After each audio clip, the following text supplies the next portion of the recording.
وضو جو میں نے آیت آپ کے سامنے پڑھی اس آیت میں پورا طریقہ وضو کا موجود ہے.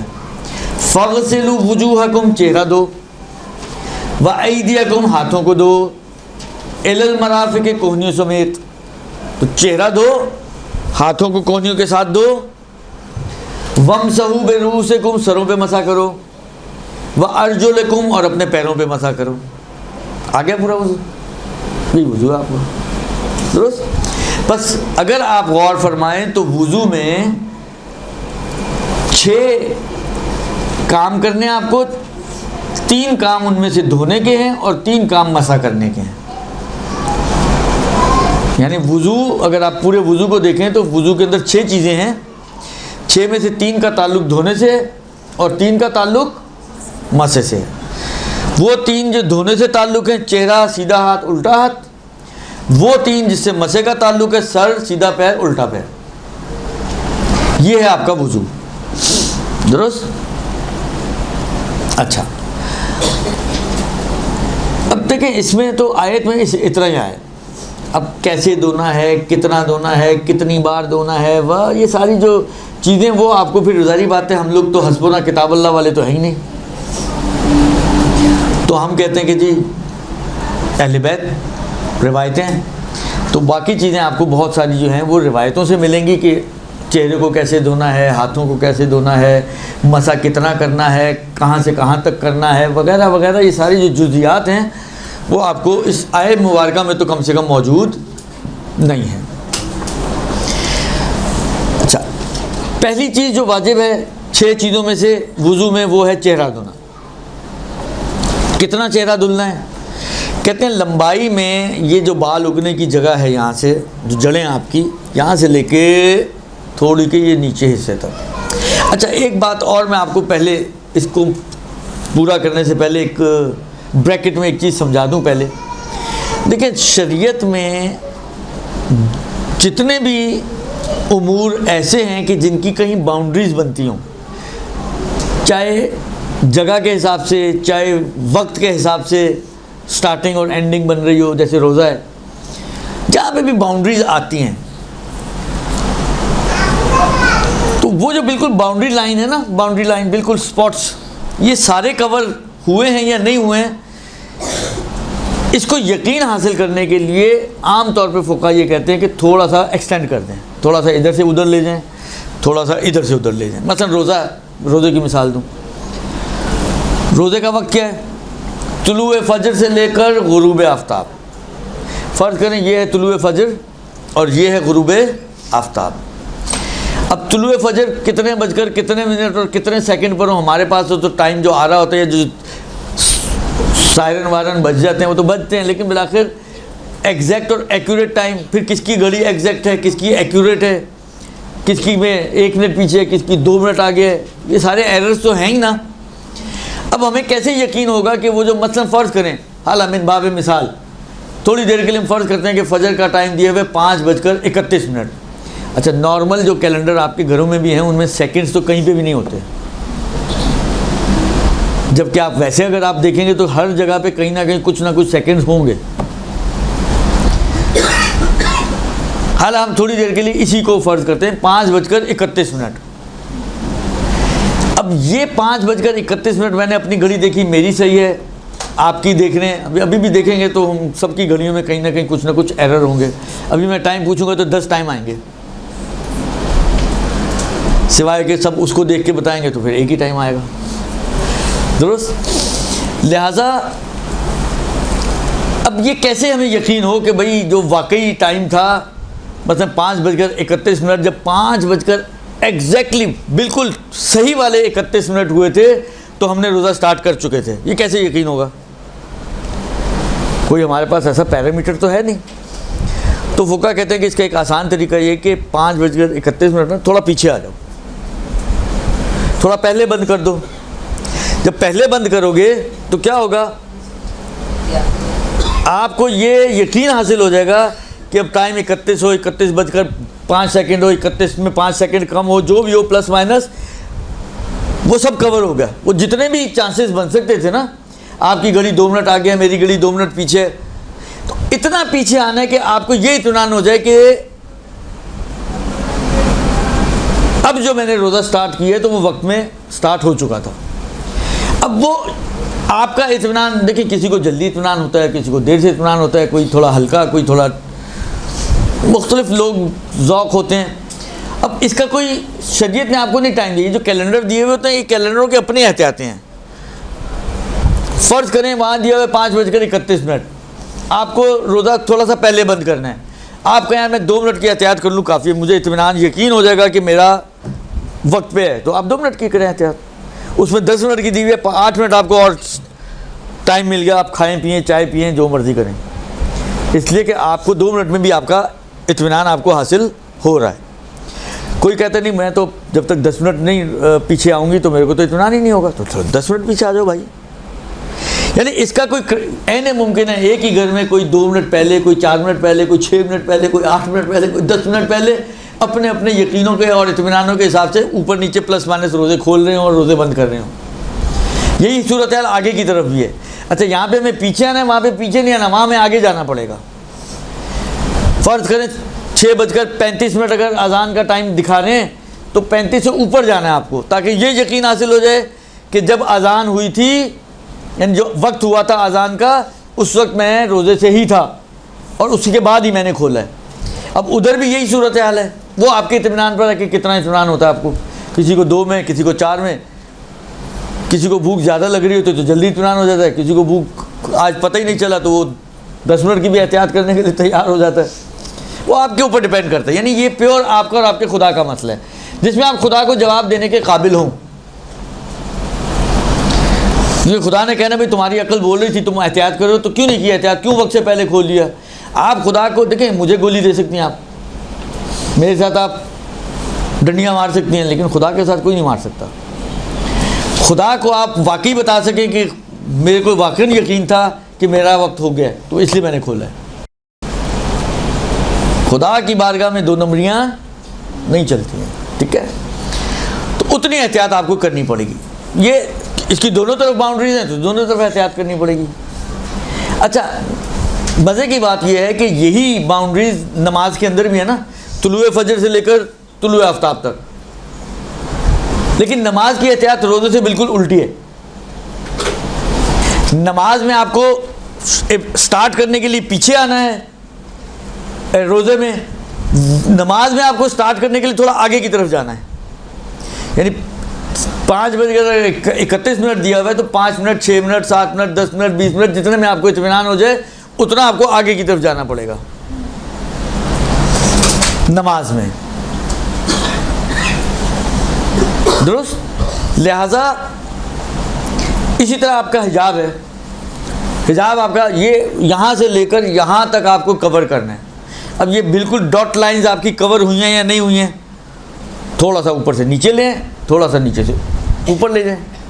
جب آپ تھوڑا سا ایکسٹرا کور کریں گی تو آٹومیٹکلی آپ کو یقین حاصل ہو جائے گا کہ جو کور ہونا تھا وہ تو قطعاً ہو گیا, ہم نے تو زیادہ ہی کیا ہوا ہے. یعنی آپ یہ بھی کہنے کے قابل ہوں گے ہم نے تو زیادہ ہی کیا ہوا ہے, جتنا ضروری تھا اس سے زیادہ ہی کورڈ ہے, اس لیے کہ آپ نے احتیاط کی ہوئی ہے. یہی صورتحال وضو میں بھی ہے. اب دھونے کی باؤنڈریز ہیں, حدود ہیں, حد ہے. یہاں سے یہاں تک, جہاں سے اور تک آئے نا, کہیں پہ خالی سے آئے گا, کہیں پہ خالی تک آئے گا, کہیں پہ سے اور تک دونوں آئیں گے. درست. جہاں پہ بھی یہ چیز آتی ہے کہ یہاں سے شروع کرنا ہے یہاں پہ ختم کرنا ہے, تو وہاں آٹومیٹکلی آپ کی اگر پاسبل ہے تو دونوں طرف, ورنہ جس سائڈ پہ پاسبل ہے اس سائڈ پہ آپ کو احتیاط کرنی پڑے گی.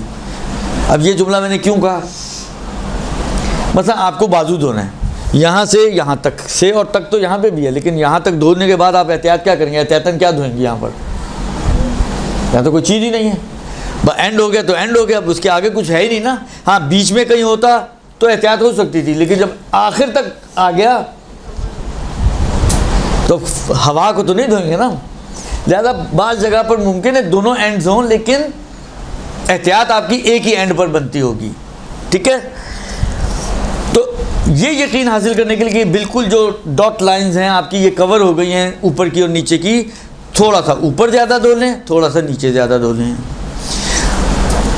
چوڑائی میں بڑی انگلی اور یہ بڑی انگلی اور انگوٹھے کے درمیان یہ رکھتے ہیں آپ, تو یہ تقریباً کان سے بھی پہلے آ جاتا ہے، لیکن وہ احتیاط کی خاطر تھوڑا سا یہاں بڑھا دیں، تھوڑا سا یہاں بڑھا دیں، تو چاروں طرف سے آٹومیٹکلی آپ کو تھوڑا سا بڑھانا پڑے گا تاکہ یہ یقین حاصل ہو جائے کہ جو آپ نے واجب ذمہ داری تھی آپ کی گردن پر کہ اتنا دھونا ہے اتنا آپ نے حتماً دھو لیا ہے.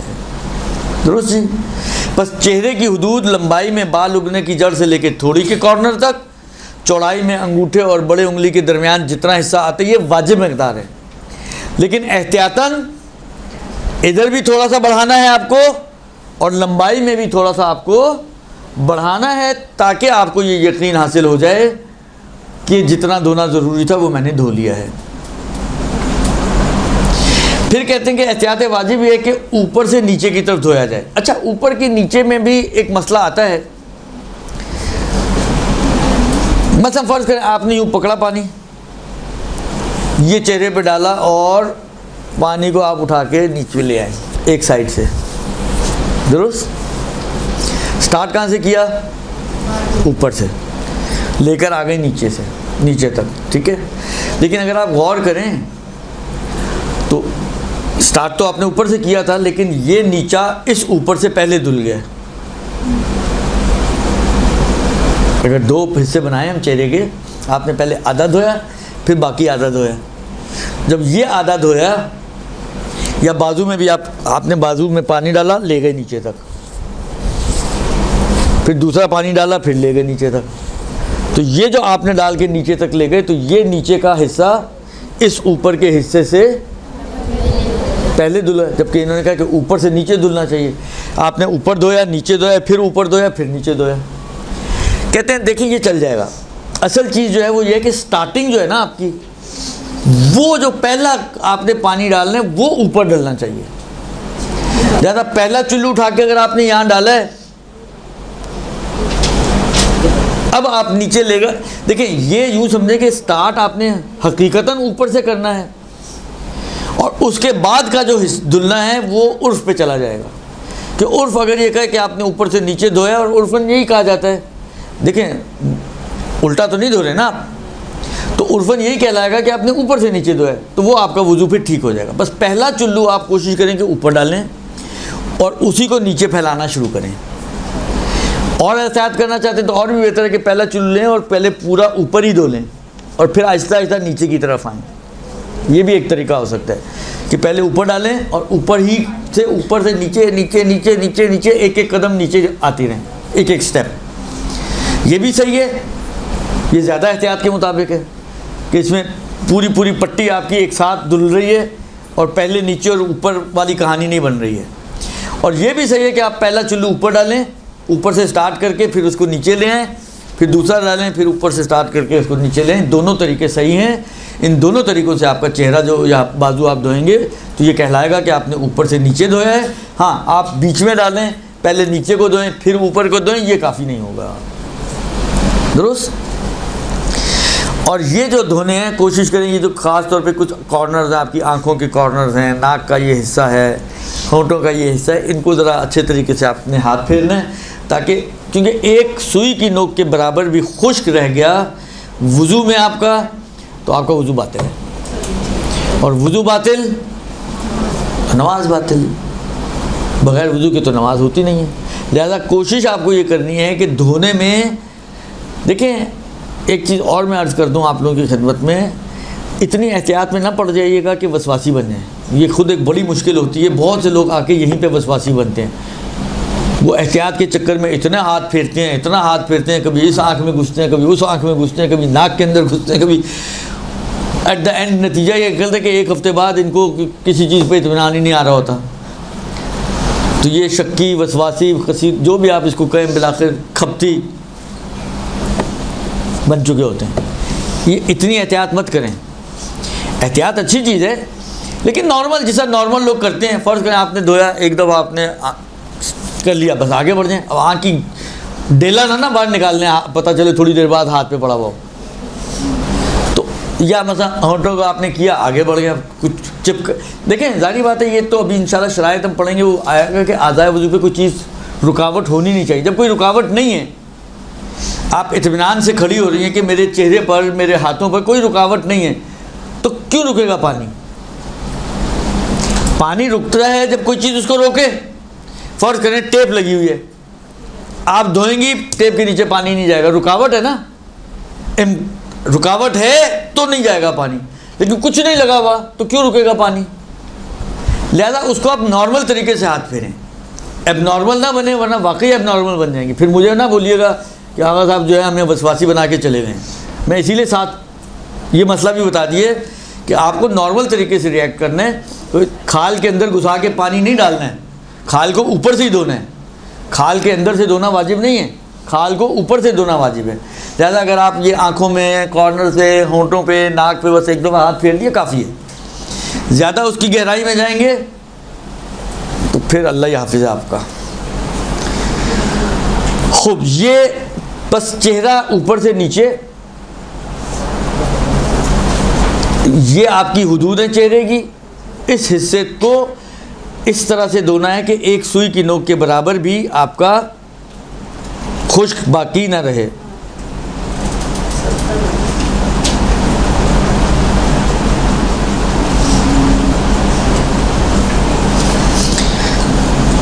اس کے بعد فرماتے ہیں کہ جس طریقے سے آپ نے چہرہ دھویا ہے اسی طریقے سے آپ کو پہلے سیدھا ہاتھ اور پھر الٹا ہاتھ دھونا ہے.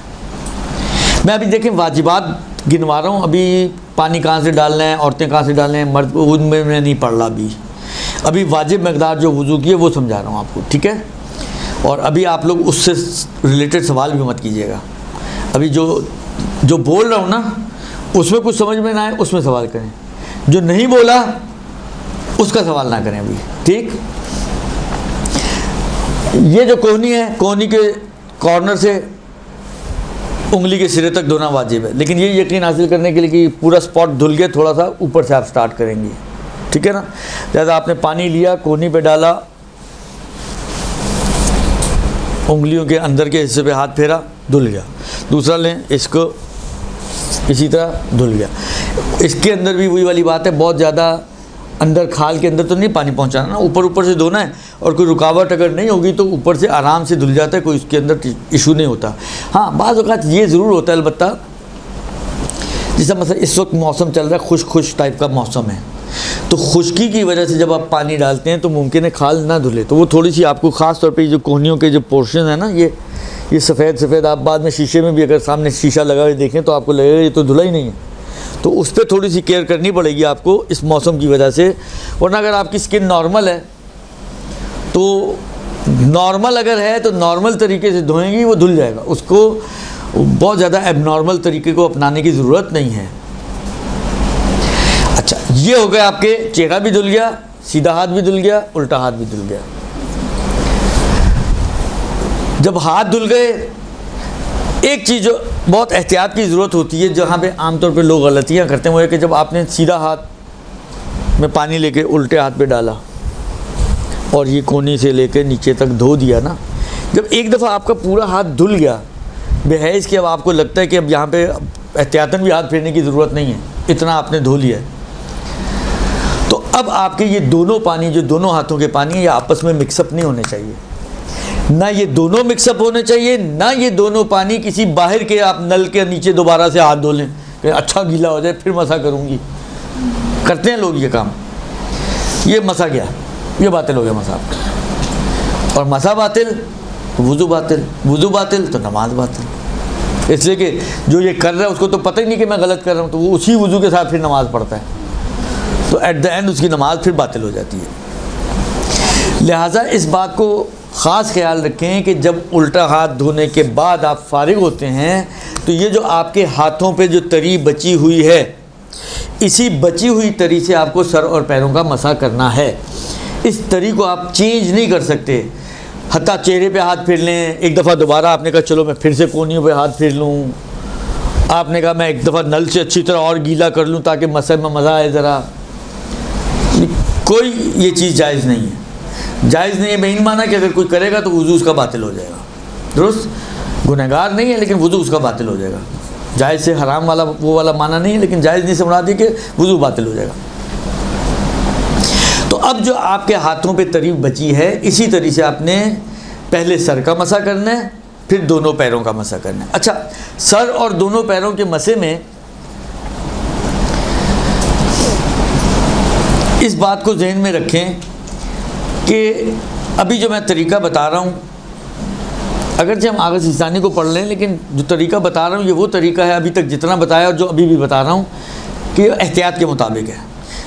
یعنی اگر آپ آغاز سیستانی کی توضیح دیکھیں تو ممکن ہے آغاز سیستانی کہتے ہیں کہ جی سر پر آپ زگ زیگ مسح بھی کر سکتے ہیں ٹیڑھے رخ پہ، پیر میں آپ انگلی کے سرے پہ ہاتھ رکھ کے الٹا لے کر آئیں، یہ بھی کر سکتے ہیں، لیکن بعض نے اس کو نہیں مانا ہے، بعض مانتے ہیں بعض نہیں مانتے ہیں۔ تو میں جو بتا رہا ہوں وہ ہے جو سب مانتے ہیں، کیونکہ وضو ایک ایسی چیز ہے کہ اس میں جتنی آپ احتیاط کر سکیں وہ اچھا ہے، لہذا ابھی جو میں بتا رہا ہوں وہ احتیاط کے مطابق ہے مسئلہ۔ ممکن ہے آغاز سیستانی کے وہ پھر ہم دیکھ لیں گے کہ کہیں نہ کہیں کوئی گنجائشیں بنتی ہوں کہ اس سے ہٹ کر بھی کیا جا سکتا ہو، ٹھیک ہے۔ تو پہلے آپ کو سر کا مسح کرنا ہے سیدھے ہاتھ سے۔ اچھا، ہاتھ میں بھی ہتھیلی سے کرنا ہے، پش سے نہیں کرنا، اور ہتھیلی میں بھی اوپر رکھ کے نیچے کی طرف کھینچنا ہے، سیدھے ہاتھ سے، سیدھے ہاتھ کی ہتھیلی سے سر پہ رکھ کے آپ نے نیچے سے۔ تو اچھا دیکھیں، مسح کا مطلب ہوتا ہے ہاتھ کھینچنا، اتنا کھینچیں کہ اگر کوئی بھی دیکھے تو کہے کہ ہاں آپ نے ہاتھ کھینچا ہے۔ میں بعد میں مثال فرض کریں آپ کو یہاں سے رکھ کے آپ اتنا لمبا کھینچیں، یہ ضروری نہیں ہے، آپ نے رکھا کھینچا، کوئی بھی دیکھنے والا ہوگا تو کہے گا نہیں کہ آپ نے ہاتھ کھینچ لیا، وہ کافی ہے بس۔ اچھا، یہ جو اوپر کا حصہ ہے جو فیس کرتا ہے ٹورڈز اسکائی، یہ اوپر کا 1/4 یعنی 1 2 3 اور 4 حصے بناتے ہیں، یہ اوپر کا حصہ، یہ ایک سائڈ، یہ دوسری سائڈ، اور یہ پچھلی سائڈ۔ یہ اوپر کے حصے پہ آپ کو مسح کرنا ہے، سائڈوں پہ مسح کافی نہیں ہے، پیچھے مسح کافی نہیں ہے، اوپر کا جو ایک حصہ ہے، 1/4 حصہ، اس پر آپ کو مسح کرنا ہے اوپر سے نیچے کی طرف، 1 انگلی کی لمبائی جتنا اور 3 یا پورے ہاتھ کی چوڑائی جتنا، یہ کر لیں تو کافی ہے۔ ویسے تو 1 انگلی سے کھینچ لیں تو بھی کافی ہے، 1 انگلی سے کھینچ لیں یہ بھی کافی ہے، ضروری نہیں کہ 3 انگلیاں لگائیں یا پورا ہاتھ ہی لگائیں، 1 انگلی آپ نے رکھی کھینچ لیا کافی ہے۔ اور 1 انگلی جتنا بھی کھینچنا ضروری نہیں، میں نے کہا نا بھائی اتنا کھینچے کہ کہلائے کہ کھنچا ہے، آپ نے اپنے سر پہ ہاتھ پھیرا ہے، وہ شاید آدھی انگلی جتنا، مثلا یہ 2 پور جتنا بھی آپ کھینچیں گے تو کہلائے گا، تو ضروری نہیں کہ آپ 3 پور جتنا کھینچیں، لیکن کھینچ لیں تو یہ ظاہراً احتیاطی مستحب کے مطابق ہے۔ بس اوپر سے نیچے سیدھے ہاتھ سے ہتھیلی سے آپ کو مسح کرنا ہے۔ اچھا، کوشش کریں کہ یہ جو بال کی جڑ ہے نا اس کے اندر اندر رہے آپ کا مسح، آگے نہ آئے، کیونکہ آگے آنے میں پھر وہی پانی کے چینج ہونے کا مسئلہ آتا ہے کہ پیشانی پر اگر آپ کی تری ہے اور آپ نے ہاتھ آگے کھینچ لیا تو اب آپ کے ہاتھ کے اوپر جو تری آ گئی وہ کون سی آ گئی؟ پیشانی کی آ گئی۔ نئی تری سے مسح کریں گے آپ سیدھے پیر کا تو مشکل ہو جائے گی، تو اس لیے بہتر یہ ہے کہ یہ جو جڑ ہے نا یہ بالوں کی، اس سے اندر اندر آپ ہاتھ کھینچیں، بس یہ اوپر رکھیں تھوڑا سا ہاتھ کھینچیں بس کافی ہے، اور کیا وہی والی بات ہے، کوئی جان تھوڑی لینی ہے۔ یہ آپ کا سر کا مسح ہو جائے گا۔ اچھا، بال یا تو آپ عام طور پہ تو خواتین کی مانگ ہوتی ہے، مانگ پہ کر لیں تو سب سے بیسٹ ہے، کیونکہ کھال ہے، مانگ کا مطلب یہ کہ کھال آپ کی نظر آ رہی ہے تو آپ نے کھال کے اوپر ہاتھ پھیر دیا تو کافی ہے۔ لیکن اگر جس طرح میرے بال ہیں یہاں پر اوپر، اگر یہ بال بہت لمبے نہیں ہیں، دیکھیں حد یہ ہے ہماری، مثلا یہاں پہ اگر آپ ہاتھ رکھیں تو یہ جو اندر آ رہی ہے نا یہ حد ہے ہماری، اگر اس سے بال باہر نہیں جاتے، جس طرح یہ بال اگر آپ اٹھائیں تو اندر ہی ہے نا، باہر تو نہیں جا رہا، تو اس کے اوپر بھی مسح ہو سکتا ہے، بالوں کو ہٹانے کی بھی ضرورت ہے، اوپر بھی مسح ہو سکتا ہے۔ ہاں، بال اتنے لمبے ہوں، بعض لوگوں کے آپ نے دیکھا جس طرح مثلا ہمارے نوحہ خان برادران ماشاءاللہ پیچھے چٹیاں چل رہی ہوتی ہے، تو وہ بال اگر آپ اٹھائیں تو یہ ان کا ایک بال یہاں تک آ رہا ہوتا ہے، تو وہ جو حد کے اندر اندر جتنی مقدار ہے نا اس پہ تو ہو جائے گا، لیکن جیسے مثلا خواتین بعض اوقات کرتی ہیں سارے بال جمع کیے اوپر کلپ لگا دیا اور اسی کے اوپر اس نے مسح کر لیا، تو یہ جس کے اوپر مسح کر رہی ہوتی ہے اصل میں بعض اوقات وہ ہوتا ہے کمر کا بال ہوتا ہے جو یہاں پر اوپر ٹکا ہوا ہوتا ہے، یہ کافی نہیں ہوگا۔ یہ جو حدود کے اندر کے بال ہیں اسی کے اوپر یا بالوں پر یا کھال پر آپ کو مسح کرنا ہے۔ ادھر ادھر کے بال جمع کر کے آپ نے اوپر رکھ دیے اور اس کے اوپر مسح کیا، یہ مسح کافی نہیں ہوگا، ٹھیک ہے جی۔ یہ جناب عالی یہ مسئلہ۔ سر کا مسح کرنے کے بعد اب باری آئی ہے آپ کے پیروں کے مسح کی۔ مسح فرض کریں یہ آپ کا پیر ہے اور یہ آپ کا جوائنٹ ہے، جوائنٹ تک آپ کو کھینچنا ہے، انگلی کے سرے سے سٹارٹ کریں اس طرح سے کہ انگلی کے سرے سے ہوتے ہوتے آپ کو جوائنٹ تک لے کے جانا۔ ایک انگلی سے واجب ہے منیمم، باقی 3 انگلیاں یا پورا ہاتھ رکھ کے بھی آپ کھینچ دیں تو یہ بھی ہو سکتا ہے، بس آپ پورا ہاتھ رکھیں یوں اور اسی کو کھینچ دیں، یہ بھی کافی ہے۔ اس کو بھی نیچے سے اوپر کھینچیں۔ اگر اس کے ناخنوں کے اندر پانی جانا ضروری نہیں ہے، مثلا کھال کو ٹچ ہونا چاہیے ہاتھ، ناخن لمبے ہوں گے تو کھال کو ٹچ نہیں ہوگا نا، یوں کر کے کریں تاکہ ناخنوں کے اندر، پاؤں کے ناخنوں کے نہیں ناخنوں کے اندر ڈالنا ضروری نہیں ہے، بس مثلا صحیح ہے نا، سامنے کھال نظر آ رہی ہے، آپ نے انگلی رکھی اور یوں کھینچ لیا، بس کافی ہے۔ الٹا بھی مسح ہونے کو ہو سکتا ہے، لیکن یعنی آپ جوڑ پہ ہاتھ رکھیں اور یوں کھینچ کے لے کے جائیں، یہ بھی ہو سکتا ہے، لیکن بہتر وہی ہے احتیاط کے مطابق یہی کہ آپ انگلی کے سرے پہ ہاتھ رکھیں اور اس کو کھینچیں جوڑ تک۔ سیدھے ہاتھ سے سیدھے پیر کا کریں، الٹے ہاتھ سے الٹے پیر کا کریں، ایک کے بعد ایک کریں، ایک ساتھ نہ کریں، دونوں پیروں کا ایک ساتھ نہ کریں۔ یہ آپ کا جو عرض کیا میں نے، یہ وضو کا آپ کا طریقہ ہے۔ چہرہ کیسے دھونا ہے، ہاتھوں کو کیسے دھونا ہے، سر کا مسح کیسے کرنا ہے، پیر کا مسح کیسے کرنا ہے، منتہا سر اور پیر کا مسح انہی بچی ہوئی تری سے آپ کو کرنا پڑے گا کہ جو آپ کے ہاتھوں میں بچی ہوئی ہے۔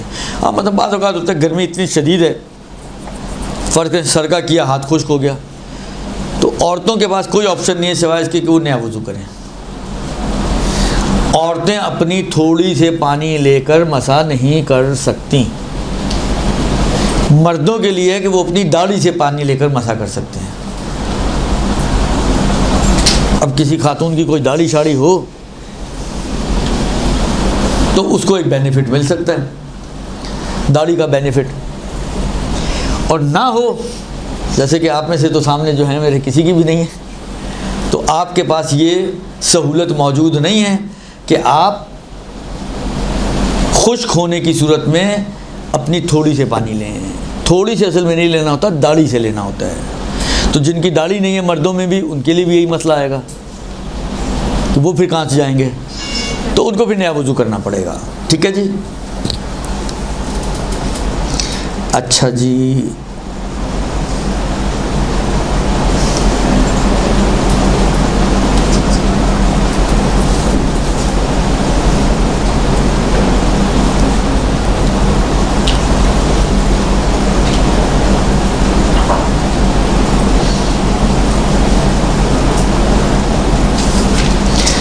اس کے بعد یہ تو طریقہ تھا وضو کا جو میں نے آپ کی خدمت میں عرض کیا، جو مکمل ہو گیا۔ اب اس کے بعد وہی شرائط وضو کو بیان کرنا چاہتے ہیں جی۔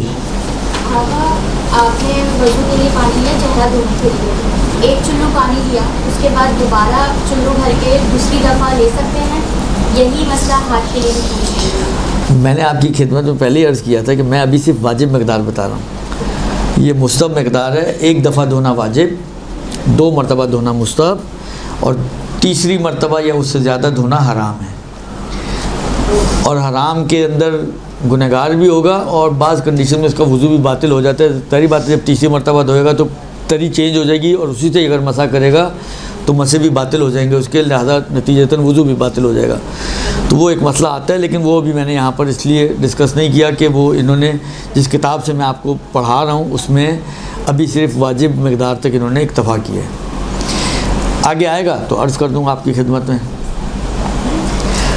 اس کے بعد شرائط وضو، کہتے ہیں وضو کو صحیح کرنے کے لیے چند چیزوں کا خیال رکھنا ضروری ہے۔ پہلی چیز نیت۔ دیکھیں نیت چاہے وضو کی ہو، چاہے نماز کی ہو، چاہے روزے کی ہو، چاہے حج کی ہو، چاہے کسی بھی عبادت کی ہو، نیت کا مطلب یہ ہے کہ آپ کے دل کا ارادہ، نیت یعنی دل کے ارادے کا نام ہے نیت، کہ آپ کے دل میں ہونا چاہیے کہ آپ کیا کر رہی ہیں، ایک، اور کیوں کر رہی ہیں، دو۔ کیا کر رہی ہیں؟ وضو کر رہی ہوں۔ کیوں کر رہی ہوں؟ اللہ کے حکم کو انجام دینے کے لیے کر رہی ہوں، نماز کے لیے کر رہی ہوں، قرآن پڑھنے کے لیے کر رہی ہوں۔ جو بھی مقصد ہے وضو کرنے کا وہ آپ کے لیے طے ہونا چاہیے۔ کوئی اگر آپ سے پوچھے آپ کیوں دھو رہی ہیں چہرہ اور ہاتھ، گرمی بڑی لگ رہی ہے ٹھنڈا ہونے کے لیے دھو رہی ہوں، تو اس کا مطلب ہے کہ خدا کی خاطر نہیں کریں، تو یہ وضو باطل ہو جائے گا، کیونکہ وضو ایک عبادت ہے، اس کو قصد قربت کے ساتھ انجام دینا چاہیے۔ قصد قربت کا مطلب یہ ہوتا ہے کہ خدا کی خاطر، خدا کے حکم کو انجام دینے کی خاطر، یعنی آپ کا عمل اس کی تکیہ گاہ خدا ہو۔ کیوں کر رہے ہیں؟ اس نے کہا ہے، اس کے کہنے پر، اس کے کہنے کی وجہ سے، اس کی خاطر۔ اب کسی بھی انداز سے آپ اس کو خدا سے نسبت دیں، لیکن نسبت خدا کی طرف ہونی چاہیے۔ اگر غیر خدا کی طرف نسبت جائے گی عمل کی، کیوں کر رہے ہیں؟ ٹھنڈا ہونے کی خاطر۔ روزہ کیوں رکھ رہے ہیں؟ ڈائٹنگ کی خاطر۔ موٹے بہت ہو گئے تھے، ہم نے کہا چلو کچھ روزے رکھ لیتے، ذرا چربی پگھل جائے گی، تو یہ روزے چربی تو پگھال دیں گے لیکن روزے نہیں ہوں گے اگر اس میں خدا موجود نہیں ہے تو نہ۔ اچھا، خدا جو چاہیے ہوتا ہے عبادتوں میں، وہ مستقل چاہیے ہوتا ہے، اس کو بھی خوش کر لیں، اس کو بھی خوش کر لیں، یہ شرکت والا خدا نہیں چاہیے ہمیں، نہ خدا کو ایسی عبادت چاہیے جو شرکت والی ہو۔ لہذا خالصتاً خدا کی خاطر اگر انجام دے رہے ہیں تو وہ عمل آپ کا قصد قربت والا عمل بنے گا۔ لیکن اگر آپ نے سوچا کہ چلو روزے بھی رکھ لیں، کچھ خدا کو بھی خوش کر لیں، کچھ چربی بھی پگھل جائے گی، پتلے ہو جائیں گے، تھوڑے سے ڈائٹنگ ہو جائے گی، دونوں چیزیں ہیں، تو باطل ہے یہ روزہ۔ صرف خدا ہونا چاہیے، صرف خدا۔ ہاں، جب صرف خدا ہوگا تو آٹومیٹکلی یہ اثرات تو خود ہی آئیں گے نا، تو ان کی خاطر کیوں کر رہی ہیں آپ؟ وہ خود ہی آئیں گے، ان کو اپنے ذہن میں لے کر ہی نہیں آئیں، صرف خدا کو لے کر آئیں، خدا کے حکم کو لے کر آئیں، خدا کے امر کو لے کر آئیں کہ خدایا تیری خاطر، یا اگر خدا تک ڈائریکٹ پہنچنا مشکل لگ رہا ہے تو جنت کی خاطر، جہنم سے بچنے کے لیے، کوئی بھی بالآخر اس قسم کا نیت، یہ کہلاتی ہے قصد قربت۔ تو آپ کا وضو قصد قربت کے ساتھ ہونا چاہیے۔ بس نیت جب آپ کرتے ہیں، میں وضو کرتی ہوں قربتاً الی اللہ، اس کا مطلب یہی ہے جو میں نے عرض کیا۔ اچھا، یہ مینشن کرنا واجب اور ضروری نہیں ہوتا کہ میں واجب وضو کر رہی ہوں یا مستحب وضو کر رہی ہوں، خالی اتنی نیت جو میں بتا رہا ہوں، وضو کرتا یا کرتی ہوں قربتاً الی اللہ۔ مثلا نماز کے لیے اگر کر رہی ہیں آپ، ذہن میں تو ہے، مثلا ظہر کے لیے اٹھی ہیں آپ کے، نماز پڑھ لوں، تو آپ کے دل میں ہے اور ذہن میں ہے آٹومیٹکلی کہ آپ نماز کے لیے وضو کر رہی ہیں، ٹھیک ہے نا، اور یہ بھی آپ کے ذہن میں کہ آپ وضو ہی کر رہی ہیں، اور یہ بھی معلوم ہے کہ آپ نماز کیوں پڑھنے جا رہی ہیں، اس لیے کہ اللہ نے کہا ہے۔ نارملی اگر آپ دیکھیں تو آپ کے دل کے اندر یہ تینوں باتیں ہوتی ہیں، زبان پہ لانا ضروری نہیں ہوتا۔ آپ زبان پہ لائے بغیر بھی جو آپ کے ما فی ذہن ہے نا، ذہن میں جو چیز ہے اسی کے مطابق آپ کھڑی ہوں سیدھی، نل کھولیں، پانی لیں، دھونا دھانا شروع کر دیں، ہو گیا وضو۔ بعد میں پریشان ہو، میں نے نیت تو کی نہیں تھی، وہ آپ کا اٹھ کے آنا اور ایک خاص انداز میں دھونا، یہ خود ہی نیت ہے آپ کی وضو کی، مطلب بس یہ ہے کہ یہ خدا کی خاطر ہونی چاہیے۔ تو اگر آپ نے خدا کی خاطر وضو کو انجام دیا ہے تو یہ آپ کا وضو صحیح ہے، چاہے آپ نے اس میں نہیں مینشن کیا کہ نماز واجب نماز کے لیے پڑھ رہی ہوں، مستحب نماز کے لیے کر رہی ہوں، قرآن پڑھنے کے لیے کر رہی ہوں، کسی بھی چیز کو آپ نے مینشن نہ کیا ہو، بس یہ ہو کہ نماز کے لیے وضو کرتی ہوں قربتاً الی اللہ۔ نماز کون سی ہے کچھ نہیں معلوم، کافی ہے، یہ آپ کا وضو صحیح ہے۔ اور اسی وضو سے جو ایک مرتبہ ایک صحیح وضو آپ نے کر لیا، اس ایک صحیح وضو سے دنیا کا ہر وہ کام کر سکتے ہیں جس میں وضو کی ضرورت ہے، چاہے اس کی نیت سے آپ نے وضو نہ بھی کیا ہو۔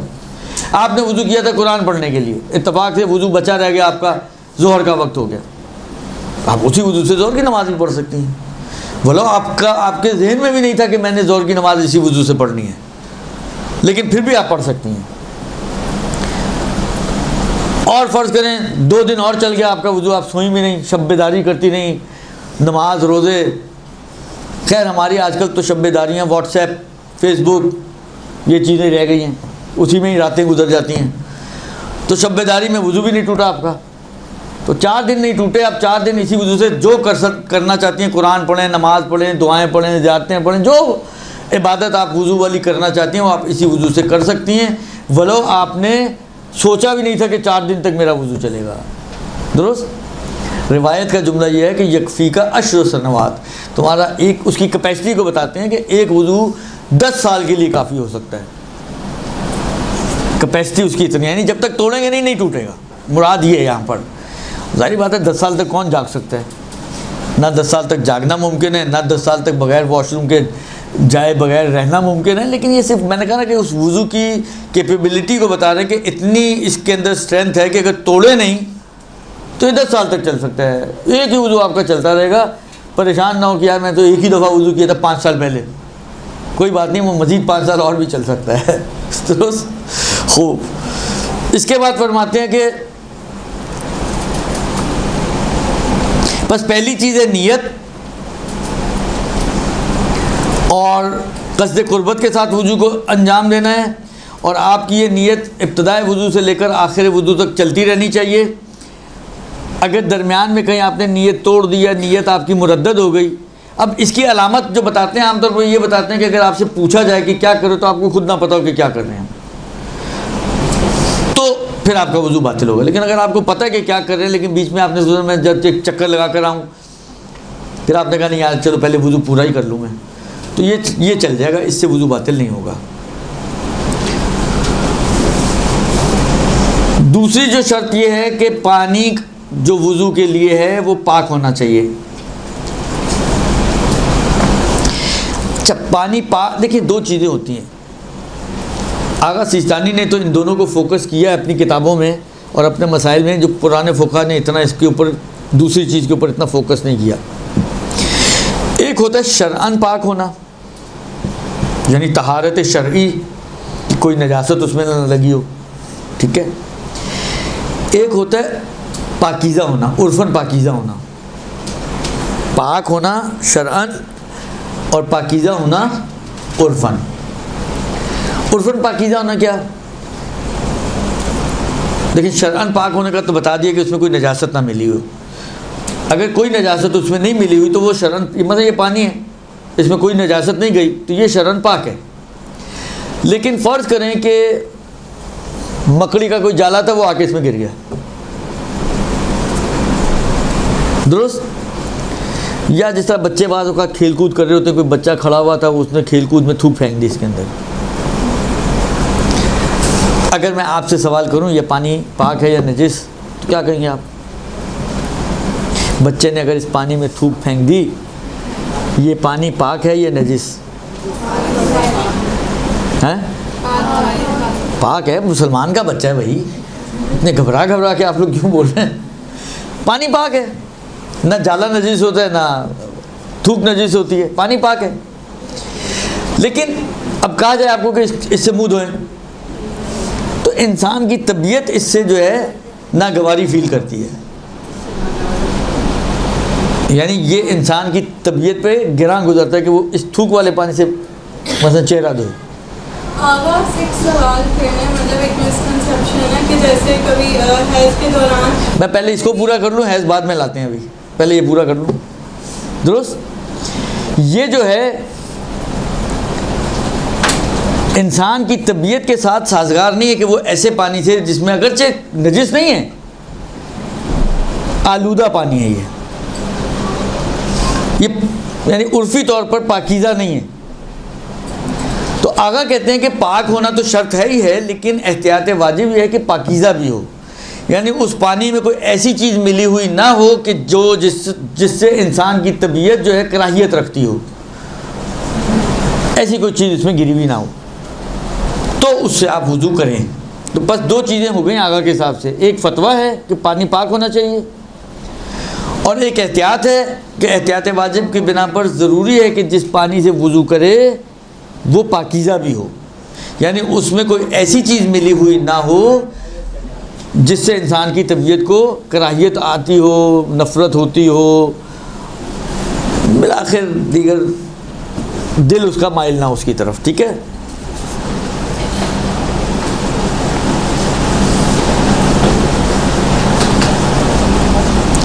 اچھا اس کے بعد 2 منٹ بچے ہیں, اس کو پھر مسئلہ شروع کروں گا تو تھوڑا بات لمبی ہو جائے گی, اس لیے اس کو ہم یہیں پہ رکھتے ہیں, باقی شرائط انشاءاللہ ہم اگلے ہفتے پڑھیں گے. جی اب فرمائیں آپ. کہ اکثر یہ ہوتا ہے عید وغیرہ کوئی بھی ایسا موقع آتا ہے کہ جب مہندی لگانا پڑ جاتی ہے حیض کے دوران, تو اس میں یہ ہوتا ہے کہ جیسے ہمارے جو بڑے وغیرہ ہیں ایک کانسیپٹ ہے کہ جب تک مہندی کی لیئر اسکن پہ سے ہٹے گی نہیں تو جو واٹر ہے وہ ڈیپلی پینیٹریٹ نہیں ہوگا, تو اس وجہ سے تب تک اس سے حیض نہیں ہوگا. پہلے تو مجھے یہ بتائیں, جو آپ نے کہا مہندی لگانی پڑ جاتی ہے, کوئی گن پوائنٹ پہ لگواتا ہے؟ نہ لگائیں. میں اس کا پوچھ رہی ہوں کہ کانسیپٹ مطلب کیا ہے اس کا, کانسیپٹ غلط ہے یہ. کہ مہندی کی لیئر جب تک دیکھیں مہندی کی لیئرز ہوتی کب ہیں؟ مہندی جب آپ لگاتی ہیں نا تو لیئر ہوتی ہے, جب آپ نے ہاتھ دھو لیا تو وہ لیئر دھل جاتی ہے. اب کون سی لیئر ہے مہندی کی؟ اسی لیے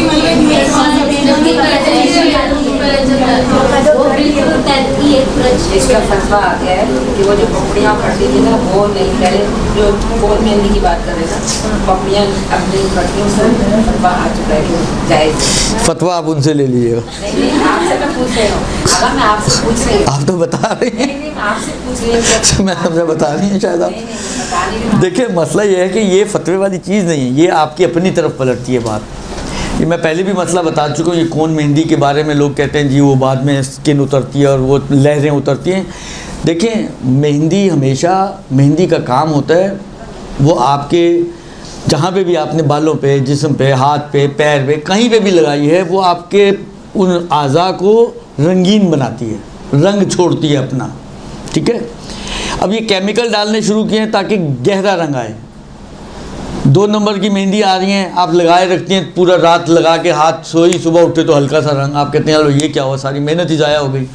درست, تو اس کے لیے انہوں نے اس میں کچھ کیمیکلز ڈالنے شروع کر دیے تاکہ رنگ آپ کا جو ہے مہندی کا گہرا ہو جائے. ٹھیک ہے, اچھا کیمیکل, یہ میرا اپنا تجزیہ ہے, آپ کو اطمینان آئے آپ عمل کر سکتی ہیں, نہ آئے تو اس کا مسئلہ میں بتا دوں گا آپ کو. اس میں ہوتا یہ ہے کہ یہ جو میرا اپنا اسیسمنٹ ہے وہ یہ ہے کہ یہ کیمیکلز کیونکہ ہوتے ہیں تو کسی کی اسکن سینسیٹیو ہوتی ہے, کسی کی ڈھیٹ ہوتی ہے, کسی کی کم ڈھیٹ ہوتی ہے, کسی کے جلدی اترنا شروع ہو جاتے ہیں, کسی کی دیر سے, تو وہ اصل میں اسکن اترتی ہے, وہ کھال کے اوپر کچھ جمتا تھوڑی ہے, رنگ ہے, رنگ تھوڑی جمتا ہے, رنگ جمنے والی چیز نہیں ہے. یعنی رنگ کے کوئی ذرات نہیں ہوتے, اور ایسا کوئی ذرہ ہوتا بھی نہیں ہے مہندی کا, جو کون مہندی ہوتی ہے اس کا بھی نہیں ہوتا میرے حساب سے. تو وہ صرف رنگ گاڑھا کرتی ہے, اور وہ جو اترتا ہے وہ آپ کی کھال اترتی ہے, وہ اترتی ہے اس کیمیکل کی وجہ سے. کہ آپ کی اسکن مثلا فرض کریں 2-3 دن لگی رہے گی تو بالآخر حساسیت تو آئے گی نا, تو وہ پھر آپ کی کھال اترنا شروع ہو جاتی ہے. تو کھال جب اترے گی تو آٹومیٹکلی اس کے اوپر جو مہندی لگی ہوئی ہے وہ رنگ تو اترے گا نا. تو لوگ کہتے ہیں یار یہ پپڑی اتر رہی ہے رنگ کی, وہ رنگ نہیں اتر رہا, کھال اتر رہی ہے. اس کا آسان طریقہ یہ ہے کہ اتاریں اور لیبارٹری بھیج دیں, دیکھیں کیا ہے, تھوڑا سا خرچہ کریں اطمینان حاصل کرنے کے لیے, دیکھیں کیا ہے, کھال ہے یا کوئی کیمیکل ہے. تو میرا ذاتی خیال یہ ہے کہ یہ کھال اترتی ہے اور یہ رنگ رکاوٹ نہیں بنتا, اس کے ہوتے ہوئے آپ وضو بھی کر سکتی ہیں, غسل بھی کر سکتی ہیں. یہ میرا ذاتی اطمینان ہے, اس پر اگر کسی کو اطمینان آئے تو وہ عمل کر سکتا ہے, اطمینان نہیں آئے تو وہ عمل نہیں کر سکتا. اب اس کا ایک طریقہ تو یہی ہے کہ ایسی چیزیں لگائے ہی نہیں. ایک طریقہ راہ حل یہ ہے کہ ایسی کوئی چیز نہ لگائے کہ جس کی وجہ سے اس کو بعد میں وضو میں مشکل آئے. ٹھیک ہے. دوسرا ہے کہ اگر لگا چکا ہے تو اس کو احتیاطاً تیمم بھی کرنا ہوگا اور وضو جبیرہ بھی کرنا ہوگا, یعنی وضو بھی کرے اور تیمم بھی کرے, دونوں کام اس کو احتیاطاً کرنے پڑیں گے جب تک کہ اس کا ہاتھ بالکل کلیئر نہیں ہو جاتا. نماز چھوڑنے کی پھر بھی اجازت نہیں ہے. صلی اللہ علیہ وسلم.